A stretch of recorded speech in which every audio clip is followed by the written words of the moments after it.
Lately, I've been thinking a lot about the contradiction of utilizing YouTube as a platform to make videos using philosophy and critical theory to examine cultural and political systems, because no matter how earnest my intent, I'm still producing work on a platform owned by Google that's structured wholly around capturing attention and selling advertising. And this contradiction goes way beyond the very useful brand of comment that says something like, you're going to make a video critiquing capitalism that you post on a capitalist website? Wow.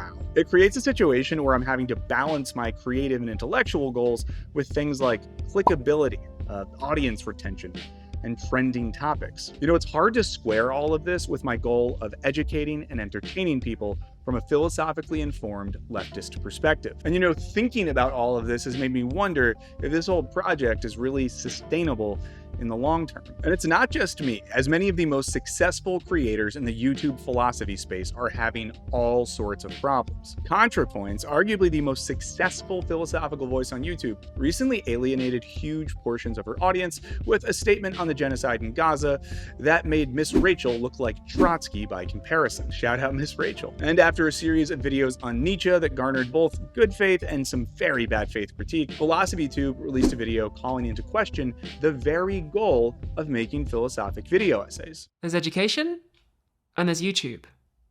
And sometimes those things are in tension. Sisyphus55 recently posted a video questioning if he should even keep making video essays, which accompanied an earnest community post about the struggles to keep the channel going. And of course, my former employer, which spent a decade making videos using philosophy to analyze pop culture and society, shut down for very good reasons that I will not speak on any further at this moment. Seriously, that's it. Not gonna say anything weird about Canadian businessmen who are like if Albert Einstein and John Cena had a baby and then you let the baby run a company while drunk on maple-flavored grain alcohol. But whether it's a lack of moral clarity, arguments over the depth of content, the economic viability of creating videos, or the crushing demands of the platform itself, it seems like the future of creating philosophy-based content on YouTube is increasingly uncertain. Now, this matters to me not only because I would very much like to keep doing this for my job, but because I think having lots of good content that utilizes philosophy and critical theory that's on the most watched streaming platform in the world is absolutely a good thing. So in this video, I'm going to break down the current landscape of philosophy on YouTube. I'm going to talk about what philosophy is supposed to be doing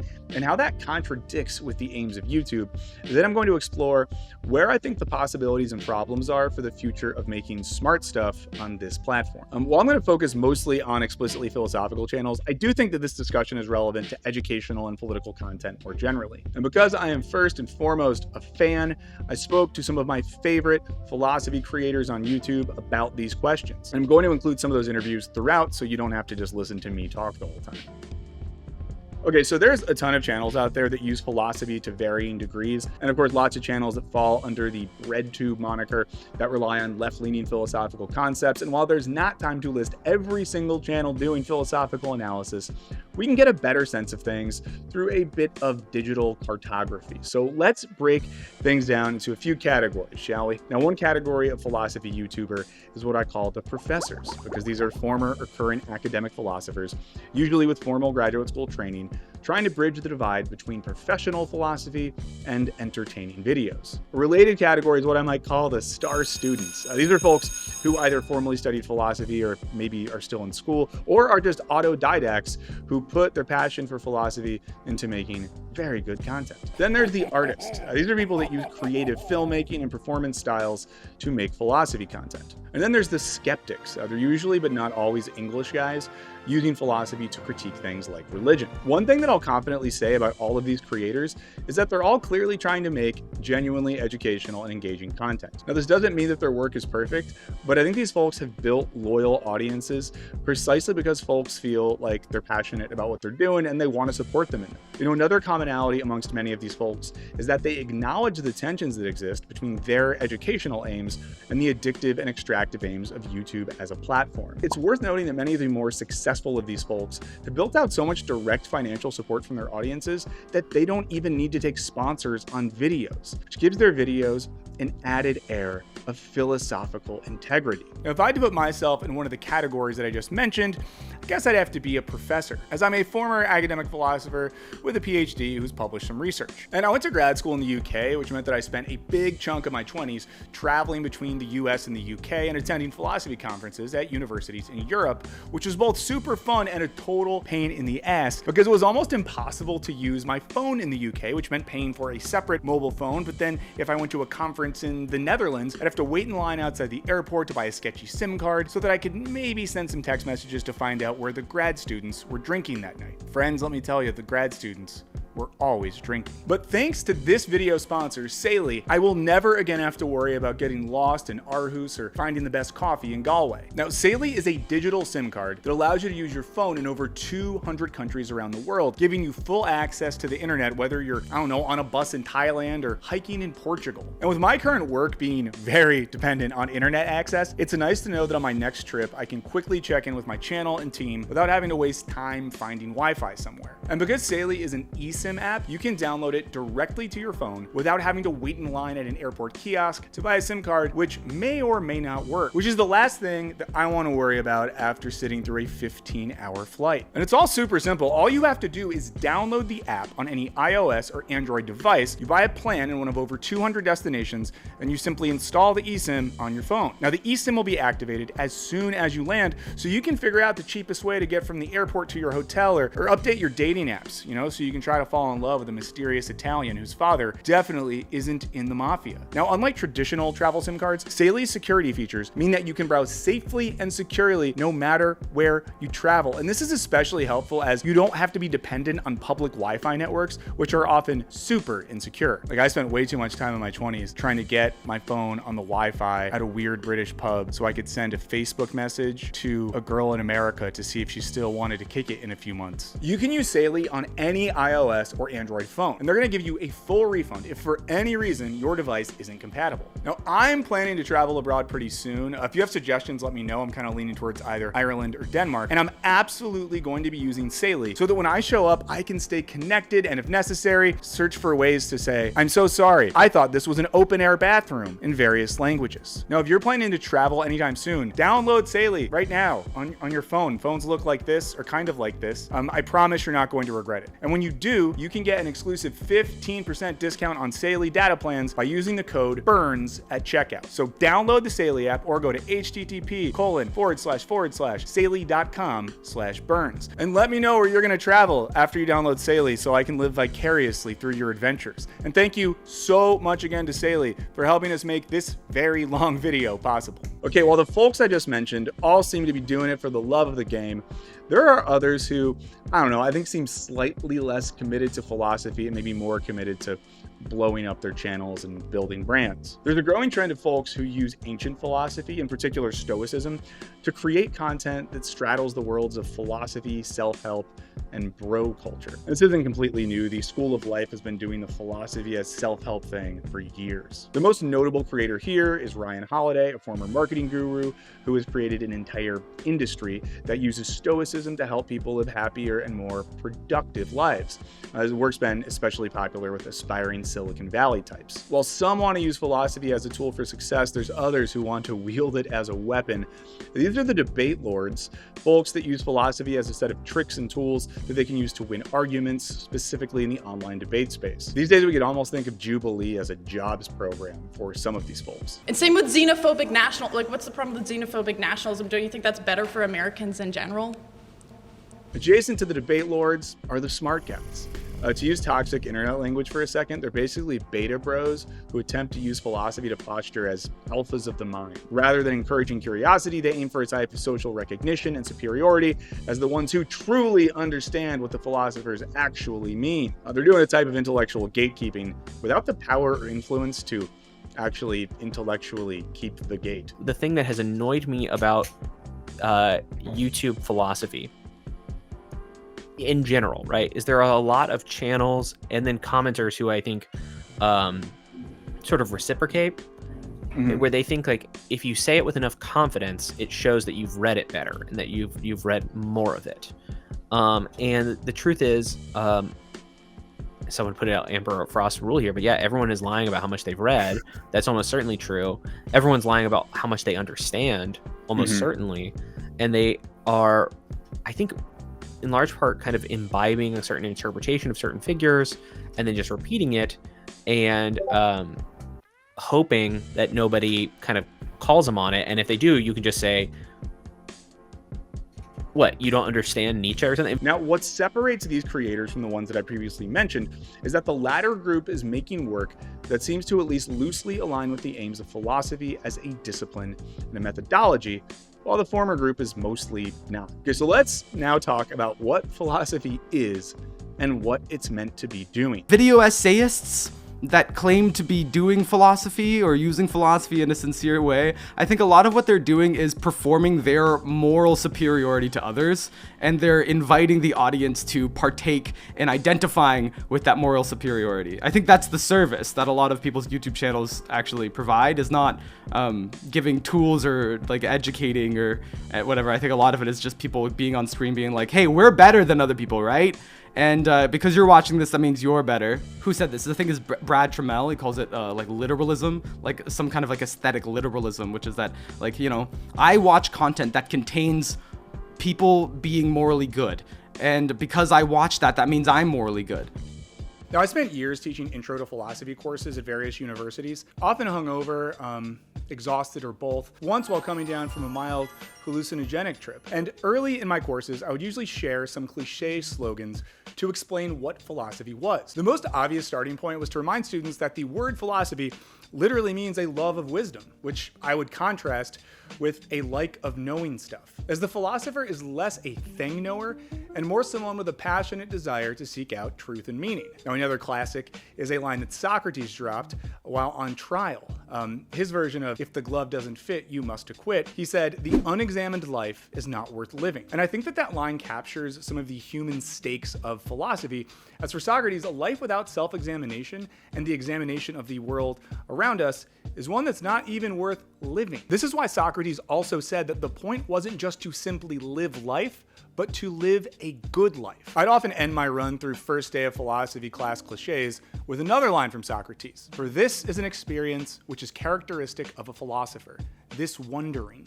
This is where philosophy begins and nowhere else. This again taps into the idea that philosophy is not thing knowing or the desire to be a thing knower. Instead, philosophy begins from a space of not knowing and curiosity.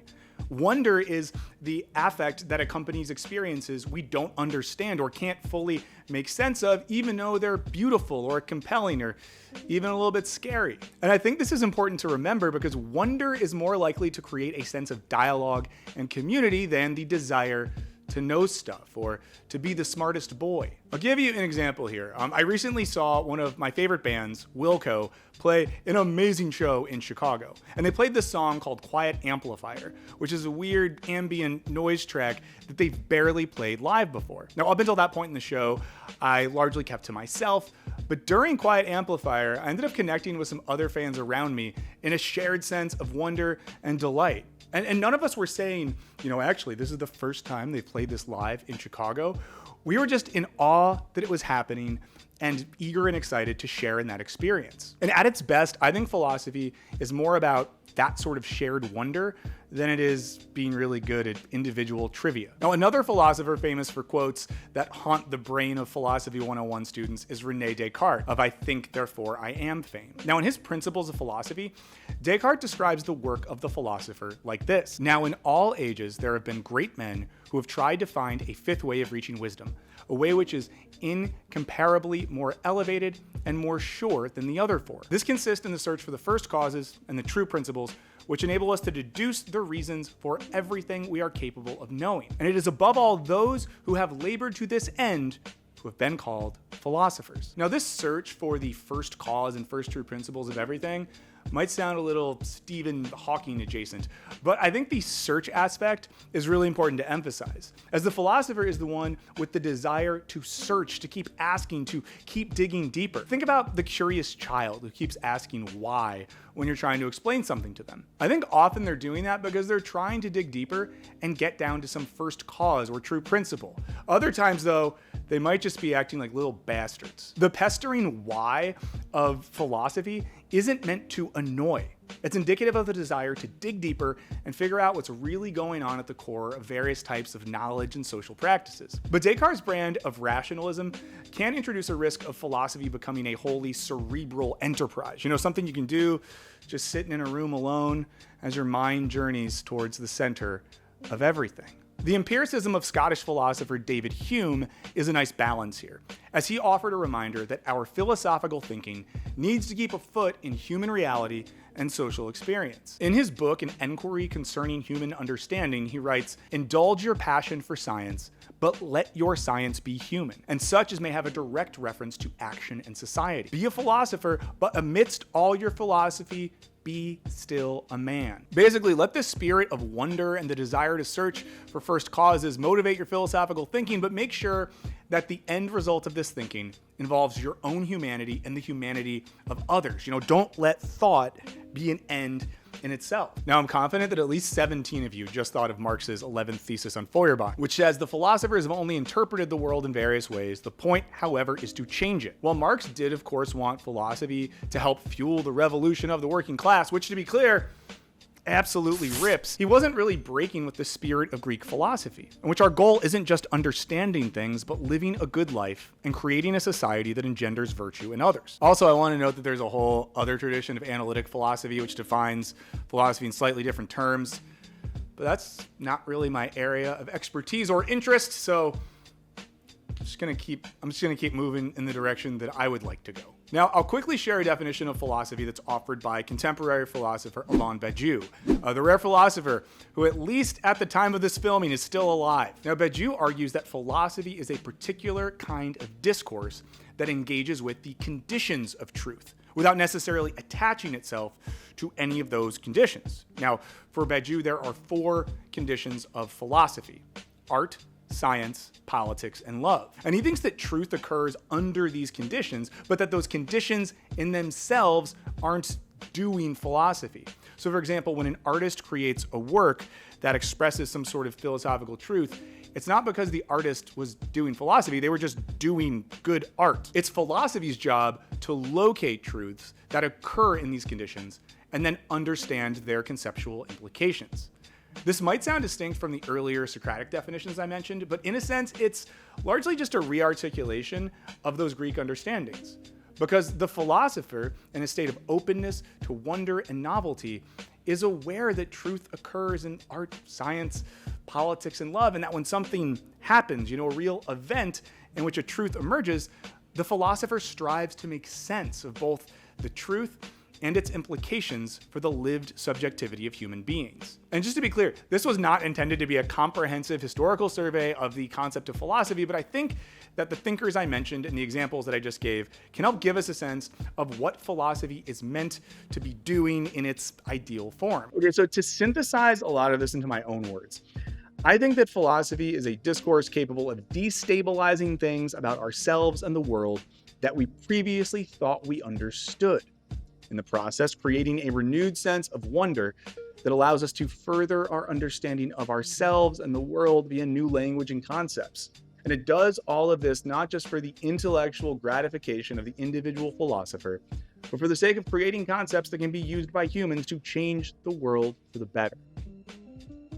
Okay, so it's clear that what philosophy aims to do is very different from what YouTube aims to do. Without getting too in the weeds, I think it's safe to say that the goal of this platform is to keep as many users engaged for as long as possible so that increased watch time and engagement leads to an increase in ad revenues and data collection. Because of this, almost every element of this platform is designed to facilitate just that. And not just the platform itself, as those creating videos on this platform will often explicitly make creative choices to best align with YouTube's aims and goals. That negativity drives clicks, right? Like the algorithm likes the mean stuff. but it's not particularly productive, right? We want at best, if there is like a disagreement or there's something that's worthy of criticism, you want it to be a productive dialogue. And just like piling on doesn't help anything, even though it might be algorithmically viable. Which means that often the most successful philosophy videos are successful because they are good YouTube videos, utilizing the visual and creative elements that serve the aims of viewer retention and increased watch time. And to be clear, that's not always a bad thing. This also means that an intellectually robust video that's not doing YouTube stuff might underperform. While a video where someone just sort of summarizes Wikipedia articles that has amazing editing and hosting and YouTube stuff might blow up. But the problem with YouTube isn't just that its attention and profit-driven structure can lead to attention and profit-seeking content. It's that YouTube isn't just a video sharing website, it's a platform. Like, I'm using YouTube as a tool for things that are good. Like, I think it's good that people are more informed on some, philosophy that you probably wouldn't get unless you were in a graduate class or something like that. I think that's pretty good. I think YouTube as a platform, like, is a good thing, right? Like, I think at the end, like, clearly Google bought YouTube, and I think in a sense, like, the corporate consolidation of YouTube is what was the problem. But the medium, or like the form of YouTube is nice. It's good. It kind of democratizes media in a sense. There's problems with that, obviously. Like, I think one of the biggest problems that we see right now is the like, one of the things with political commentary that people always talk about, we're independent media, we don't take money from corporations, but the form in which they operate is almost the exact same. It's just punditry, right? So, like, there's issues with it, right? Like, we can democratize something that shouldn't be democratized at all, or, like, not necessarily democratize at all, but we shouldn't even be doing. Like, I think political punditry in some instances is a good example of that. We can better understand this function via the concept of platform capitalism, which describes companies whose business model involves owning software that serves as the platform for other people to carry out various forms of labor. Think Uber and Lyft, Airbnb, or Amazon. One of the features of platform capitalism is that laborers both rely on the platforms they use without having much power or leverage to use against those platforms. I don't perceive this as being a tension. I think that some of ththese contradictions, I would say that the friction of a medium is kind of what gives the medium its meaning. And so if there's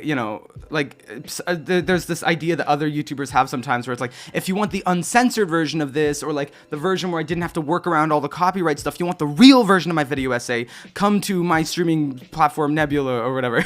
And for me, this is silly because I'm making the YouTube video like within the constraints of YouTube, and if I wasn't trying to work within the constraints of YouTube, then I would do something different. And I've done different things. That's why I started doing live philosophy lectures and stuff, because I would just pick a different medium if I wanted to not navigate the apparent contradiction between YouTube's profit and attention motives and the message or the content I was trying to get across through that medium. We've seen this in the failed attempts of Uber and Lyft drivers to gain basic workers' rights and protections, or the way in which online retailers basically have to pay Amazon to have their products featured in search. YouTube is doing the same thing, but for digital video content. And video creators need YouTube a whole lot more than YouTube needs them. We can't get unemployment if we lose our channels. No, that's right? it's not real. Because we're not employed, right? Yeah. And so it's all sort of, I don't know, the more that we allow these platforms to sort of control the relationship as well, it gives just them more leverage to then say, well, if we treat you really horribly, what are you going to do, leave? Yeah. I mean, it's like an abusive spouse who controls the bank accounts. Here's a simple way to think about why this is problematic. YouTube could just turn it off one day. They could just go to the YouTube button and hit off, and it's just not here, like Vine or your ex. Or at the very least, they can demonetize or delete a channel, and there's nothing that you can do about it. Creators are completely dependent on this platform with basically zero leverage to use against the massive company that owns it. If you get banned from Twitter, you just lose all of your followers, right? Like, if you get banned from YouTube, you just lose all your subscribers. And so it's like, they have a complete control of the relationship between you and your audience as well, which is even stronger. This is, of course, why almost everyone that I've referenced in this video so far, self included, relies on alternate sources of income and content production like Substack and Patreon, which, of course, are just other platforms that could also just turn off at some point. Specifically sponsorships and like sponsors, because that is the more stable income if you're doing well on YouTube, but it can also be taken away just as quickly. Now, to get back to YouTube, we also need to remember that because it's owned by Google, one of the ultimate aims of the website is that it operates like its own search function, where people come to YouTube seeking answers for specific questions and are served content that answers those questions. There's actually a trends feature on the YouTube Studio page that creators see that shows examples of the types of things their audience is searching for so that we can presumably make content tailored to those search questions. And the structure of this platform then has a direct effect on the form of content, as it rewards videos that offer definitive answers to specific questions. So if you want to know what Nietzsche really meant by God is dead, or what the real meaning of existentialism is, you'll be served a video, often hosted by a very assertive and confident individual, who will tell you exactly what you want to know without any ambiguity. I've had people tell me, like, if you believe this about Nietzsche, then you should have read this other book that would show you, like, and then I was like, well, I did read that book. And they're like, well, then you clearly didn't understand that book, because you would have agreed with it if you understood it. And this often feels good because philosophical ideas can be really overwhelming, and sometimes you just want to understand an idea that you've heard other people reference, and all the better when someone tells you the answer to your question with absolute certainty. I was having philosophy content jammed at me instead of like an honest or like genuine reckoning with the ideas being presented in a way where like my intelligence was being respected, if I'm being honest with you. The risk here is that this reduplicates a model that treats philosophical ideas like little economic assets to be bought and sold. Brazilian philosopher of education, Paulo Freire, called this the banking model of education. This is when the teacher acts as a sort of subject, depositing ideas and knowledge into the minds of objects or students. In a classroom setting, Freire thinks that this leads students to simply memorize rather than learn. He writes that education thus becomes an act of depositing, in which the students are the depositories and the teacher is the depositor. Instead of communicating, the teacher issues communiques and makes deposits which the students patiently receive, memorize, and repeat. He sees this model of education as something that keeps students from becoming fully human. And it's one that's very much at odds with the more classical definitions of philosophical knowledge that I discussed earlier. Freire writes that apart from inquiry, apart from praxis, individuals cannot be truly human. Knowledge emerges only through invention and reinvention, through the restless, impatient, continuing, hopeful inquiry human beings pursue in the world, with the world, and with each other. And it might be hard to even imagine YouTube serving as a place for the type of knowledge that Freire is talking about here. We might then wonder if it's even possible to avoid this banking model of education when we're making YouTube videos. But it's worth noting that this is not the first time that a new technology or form of communication has led to skepticism from philosophers. Socrates was famously skeptical about the radical new form of content known as writing. Now, Socrates argued that writing shares a strange feature with painting. The offsprings of painting stand there as if they are alive, but if anyone asks them anything, they remain solemnly silent. The same is true of written words. You'd think they were speaking as if they had some understanding, but if you question anything that has been said because you want to learn more, it continues to signify just the very same thing forever. He also compares writing to poorly planted crops. He says that it is much nobler to be serious about these matters and use the art of dialectic. The dialectician chooses a proper soul and plants and sows within it discourse accompanied by knowledge. Discourse capable of helping itself as well as the man who planted it, which is not barren but produces a seed from which more discourse grows in the character of others. Such discourse makes the seed forever immortal and renders the man who has it as happy as any human can be. Ultimately, Socrates is saying that Any speechwriter or poet is only a true lover of wisdom if they're able to defend themselves in discourse and acknowledge that their writing is of little worth. So in other words, philosophy and ideas need to be living and in dialogue, not just fixed ideas on a page or a YouTube video, functionally dead. Socrates' Danish acolyte Søren Kierkegaard was also critical of the new age of media in his day, in particular, the type of gossip magazines that became common in the 19th century. Now, Kierkegaard got ridiculed by a satirical newspaper in Copenhagen, and it had an incredibly negative effect on him, one that left him critical of the influence of the modern media on human relations and thought. Because if philosophy was a way that we become more human, Kierkegaard saw this form of media as something that made us less human. And hot take, I would say sometimes this YouTube thing, is making us less human, and I don't like it. I don't like it. Let's be more human. The dehumanization Kierkegaard associates with his experience of being ridiculed in the media bears a striking resemblance to accounts of folks today that deal with cyberbullying, online harassment, all types of stuff that are increasingly common with the drama content that has infected every niche of YouTube, including philosophy and educational content. Let's honestly look at the online left's Palestinian advocacy. Seems like 50% of it is just trying to ruin my life.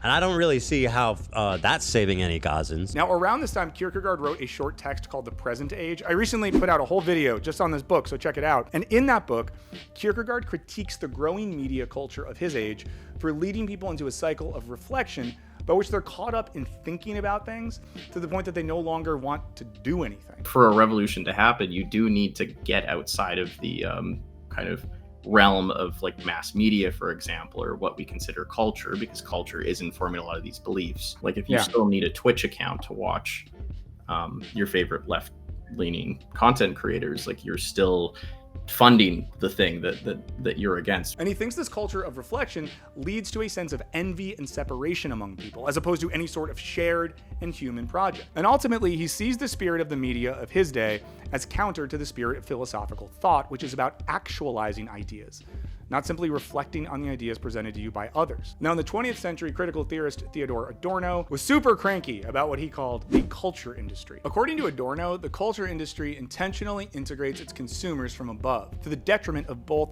it forces together the spheres of high and low art, separated by thousands of years. The seriousness of high art is destroyed in speculation about its efficacy. The seriousness of the lower perishes with the civilizational constraints imposed on the rebellious resistance inherent within it, as long as social control was not yet total. In other words, when mass media sucks up all kinds of art and culture, there's no longer a distinction between serious forms of art and popular forms of entertainment and advertising. Adorno thinks what makes the culture industry distinctly horrible is that it has transferred the profit motive onto cultural forms. This wasn't to say that artists hadn't previously made a living by selling their work as commodities, but in an earlier age, the artistic object wasn't seen as pure commodity in and of itself. One of Adorno's favorite targets for the worst offender of the culture industry was Hollywood, but I'm sure he'd love Jubilee's YouTube channel. I could believe it is the case that this pen exists, but if someone threatened my life, right, I would lie in order to be able to save my life, right? I think you would do that too. You wouldn't lie to save your life. Don't be so sure. Adorno describes why we give in to this type of empty entertainment in a passage that makes me deeply regret all the hours I've spent watching The Bachelor and The Bachelorette, and Bachelor in Paradise, and The Golden Bachelor. Now, Adorno writes, people are not only, as the saying goes, falling for the swindle. If it guarantees them even the most fleeting gratification, they desire a deception which is nonetheless transparent to them. They force their eyes shut and voice approval and a kind of self-loathing for what is meted out to them, knowing fully the purpose for which it is manufactured. Without admitting it, they sense that their lives would be completely intolerable as soon as they no longer clung to satisfactions which are none at all. Like Kierkegaard's critique of the way in which 19th century media led people to abstract from lived reality in a cycle of reflection, Adorno sees the 20th century media leading to a world where we actively desire a type of self-deception as long as it gives us some tiny modicum of shallow happiness and pleasure. Again, welcome to the website youtube.com. Nice to see you here. In a line that could describe the soul of someone experiencing joy at watching fascists share their opinions during a debate show, or watching Mr. Beast make some guys do a most dangerous game to pay for their mom's life-saving surgery, Adorno writes that in wrong society, laughter is a sickness infecting happiness and drawing it into society's worthless totality. I'm sure Adorno was a good hang. I'm sure he got it all out in his writing, and then when he hung, he was just a sick dude. And I think whether we're considering the critiques of Socrates, Kierkegaard, or Adorno, all of them can be used to problematize the notion of popular forms of media like YouTube as being capable of genuine meaning or philosophical thought. You know, it's easy to see how content masked as philosophy can treat living thoughts like fixed artifacts, create a sense of envy and separation amongst viewers, and even use content to deceive ourselves from reckoning with the cold, calculating logic of the modern world. You know, basically we trick ourselves into thinking we're not just participating in an algorithmic game of distraction, when we know that we're tricking ourselves into participating in an algorithmic game of distraction. This all brings me back to PhilosophyTube, who in a recent video discussed the problem with video essays. Now, after wrestling with the question of whether books and ideas more generally can be wrong in interesting ways, Abigail gets self-reflective about her own work. Another limitation of the format was brought to my attention by this essay, written by scholar and poet Ismartu Gwendolen.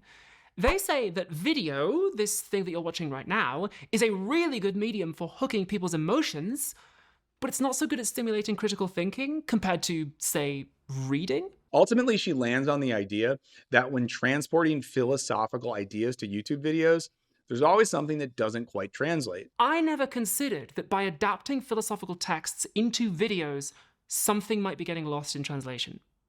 Or something might be getting added in translation, namely me and my personality. For Abigail, the limit that she identifies to her project is the fundamental tension between education and YouTube. More positively, she posits that her goal with that video was to encourage her audience to sit with that tension and ultimately to think for themselves. Now, I sympathize with what Abigail is arguing about the fundamental tension between the aims of education and the aims of YouTube.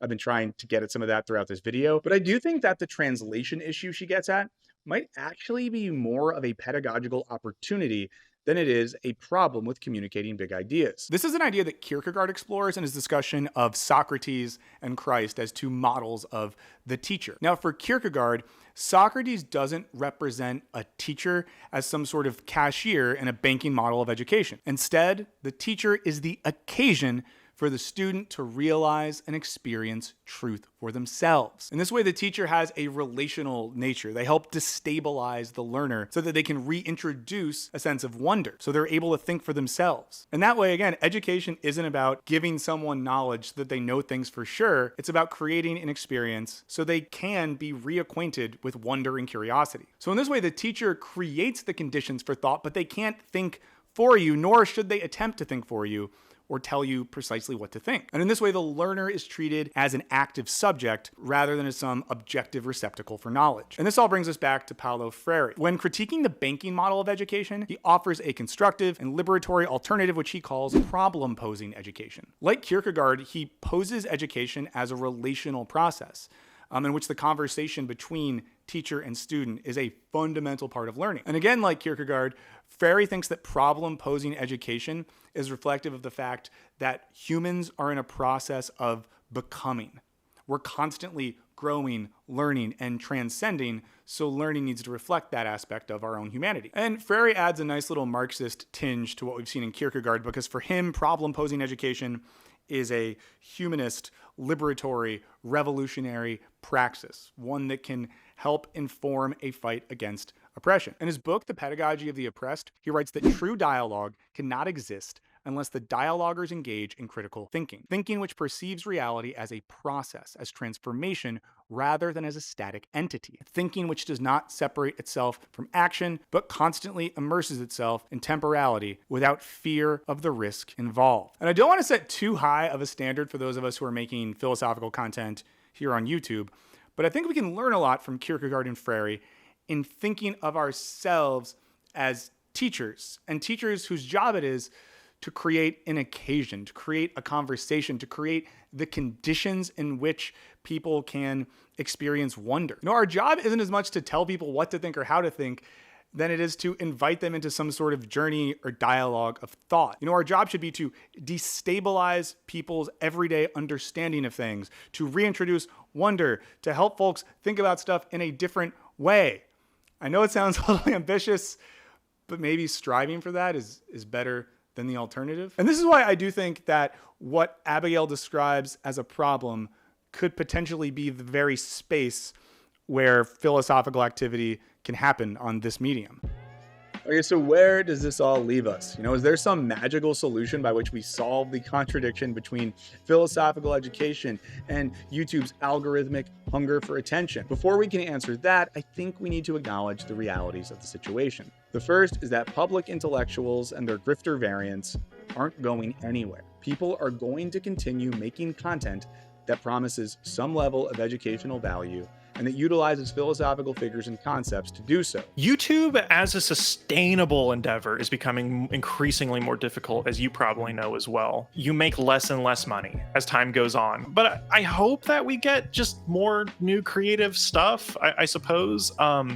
I think it's good when people put their foot forward and create. Capitalism itself has just stripped that desire and drive. Also just like capability. Like we don't have the energy after putting in a 40-hour week to do creative things a lot of the times. The second reality is that we're currently entrenched in a crisis of higher education that does not have an end in sight. Less and less students, and especially working class students, are going to have the opportunity to attend colleges and universities due to financial constraints. At the same time, we are witnessing the closure of departments that teach philosophy and the humanities more generally, while at the federal and state level, there are ongoing attempts to punish faculty for teaching subjects that are deemed too woke or feminist or black or Marxist. Basically, all the good philosophy stuff. At this point, the only institutions to continue offering degrees in philosophy and the humanities are going to be elite institutions largely attended by children of wealth and privilege. But hey, at least Wall Street investors will have read David Hume, I felt this wild sense of relief, like I'm so glad I didn't put all my eggs in the basket of academia earlier and instead did this absolutely batshit career pivot that felt completely irresponsible and unreasonable and like not a sensible thing to do. But if anything, I'm in a much better position now than I would have been if I had kind of stuck to the conventional path, because the conventional path is dying. While the situation is grim, I think the existence of something like a robust community of philosophical content on YouTube is important for at least two reasons. First, it creates an educational apparatus that runs parallel to the traditional university system, where individuals can have access to texts and ideas that have historically only been available to those with the means and ability to attend college. This is even more important at a time when even those who do attend college might be at institutions that no longer teach philosophy and the humanities due to the impending threat of an authoritarian government trying to control ideology through education. That was the first course that I recorded. And interestingly, people really responded to it. And the biggest kinds of comments I got were, thank you for doing this because my professor won't explain anything, which just shows you how bad a lot of academics are. I can't afford to go to school, or I've been out of school a long time. Thanks for uploading this because I get to feel like I'm in a classroom and get to learn things.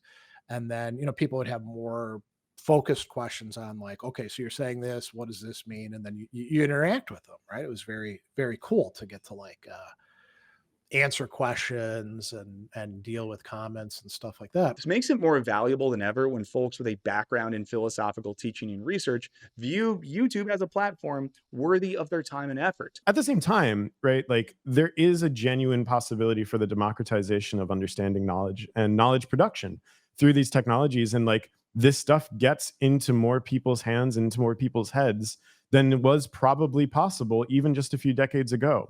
I don't know what this actually I'm not here to make any claims about how this will or will not translate into effective political reality or anything like this.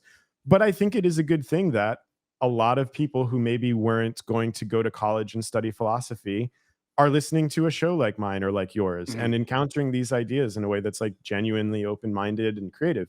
And I think that's good. And I think that the more of that, the better, right?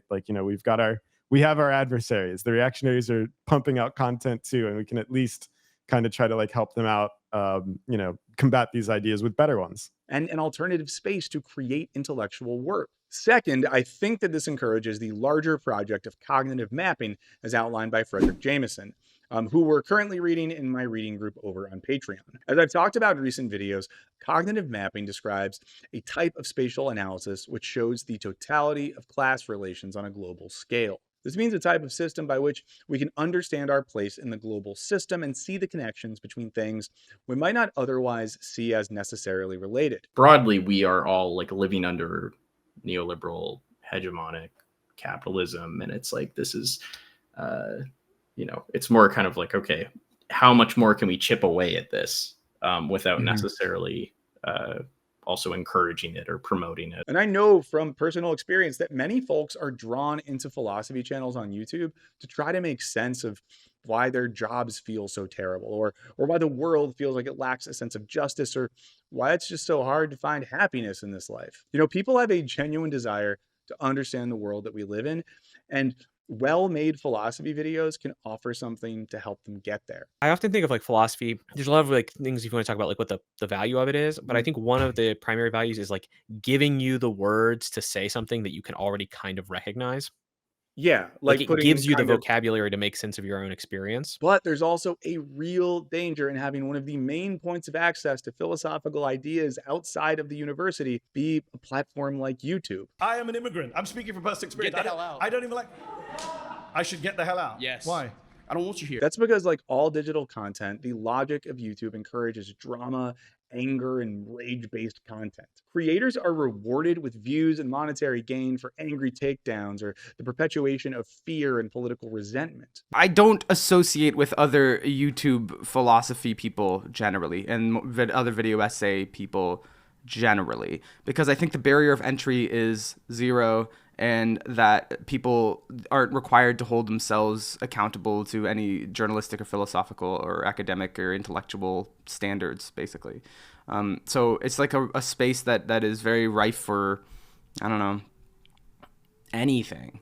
And so it's just not, so to me, it's not that if there's no barrier of entry and it could be like anything and anyone's allowed to do it, then you don't have a lot of integrity to the space. There's not like strong community, there's not strong principles, there's not like a strong sort of overarching mission and ethos.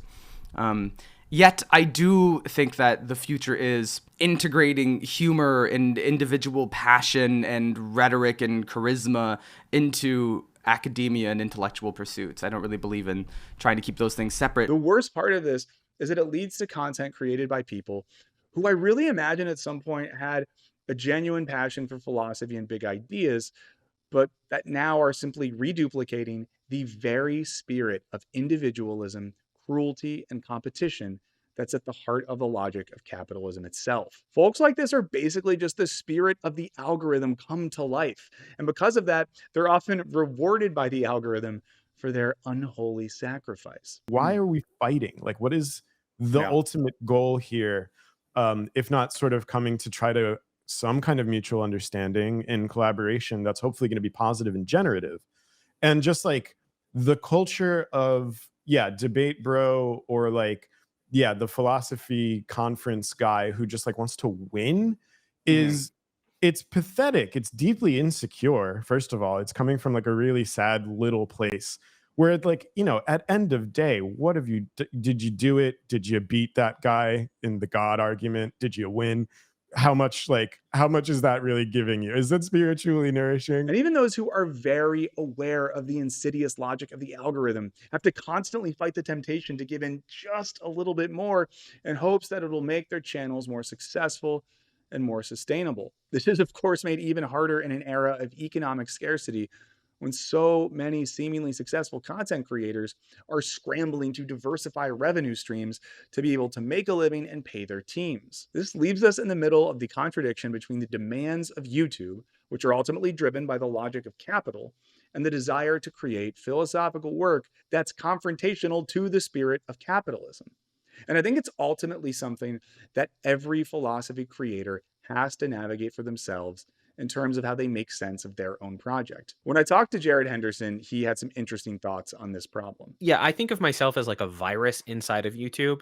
Like Uh-huh. I have to because it's really a platform that's like optimized for like gaming and entertainment Yeah. creators or like, and I have to like play just enough of that. I have to like hijack those cells just enough to then like inject myself into it. And then but like not so much that it kills the host. And so that's how I think about this. There's a final elephant in the room that I have not discussed yet, and it's the problem of community. One thing you'll notice about early philosophical texts is that they are dialogues in which the act of conversation and communication enables people to arrive at new forms of critical thought. And if you've ever taken a great philosophy class, your professor likely created an environment full of discussion and collaboration, exploring text and ideas together, letting a variety of perspectives inform your reading. And this collaborative and human aspect of doing philosophy can be lost when one person is talking into a camera in a room by themselves, creating a video that will later be watched by people that are sitting and staring at screens by themselves. But it goes further than that, as in a more traditional academic model, teachers and scholars exist in a system that brings them into regular contact with other people working in their fields. And their research necessitates that they keep up with the literature in their area of specialization. They attend conferences. They develop their own ideas, not as isolated individuals, but as members of larger intellectual communities, at least in an ideal research setting. I thrive working by myself. Like I am honestly very happy to spend hours and hours and hours working on things by myself. I don't think that's good for me. Like, I think it is better for me and produces better things to be in conversation with people. Even though I think, like, for me personally, it takes some additional like work to like compromise and stuff. And if anything, I worry now that as an island, as you say, I'm becoming increasingly out of touch. Like, I don't want everything I do to be like, well, I used to be in this field, and so let me speak to what I used to know, though I'm not actually connected to it anymore. Before, when I was like still had one foot in each, I could at least kind of like liaise between those. But now I do worry about being too much of an island. Especially because of how much I like it. Like, I'm not going to try to change it of my own accord. I worry about kind of like becoming my own echo chamber too, because maybe you can relate to this. So when you start getting feedback, you kind of have to start desensitizing yourself to it. Otherwise, it would make you go crazy, right? If I took seriously most of the comments I get, I would have such a horrible self-image, right? It is a very good thing I started this job at this age and not any younger, because I would not have had the mental fortitude and like strength and sense of personhood to handle this level of like scrutiny. But here on YouTube, you don't have to interact with anyone in your niche. You can have a successful philosophy channel without ever talking to other creators or sharing your work with them or asking for feedback or just building relationships so you can share in the ups and downs of creating meaningful work on a ruthless platform. Despite all these criticisms I have on the zero barriers of entry, if we could create some cultural standards, I think this medium is really, really good, because I think it's very human and very of the moment and meeting the moment to be funny and include a bunch of pop culture and to be eclectic in your connections and make a sincere philosophical argument that's like entertaining and not opaque and inaccessible.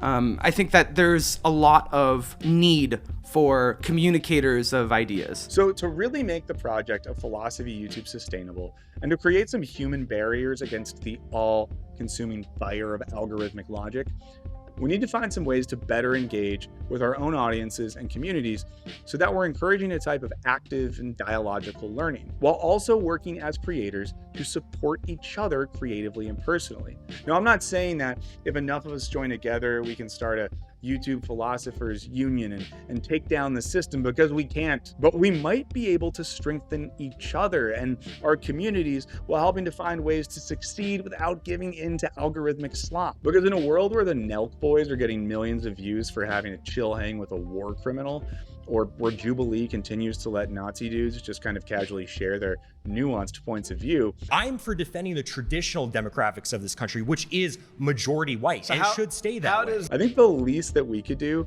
is create more room for the Olivia Suns and the Epoch Philosophies and the Then and Nows and the Jared Hendersons and the Overthink podcast and the CJ the X's of the world and all the other great up-and-coming young philosopher creators who I might not know about to take up more space on this platform, so that philosophy on YouTube is a thriving, interactive, and communal ecosystem, all brought to you by lucrative sports gambling sponsorships. Okay, maybe not the last part, maybe we find better sponsors, no, not weapons companies.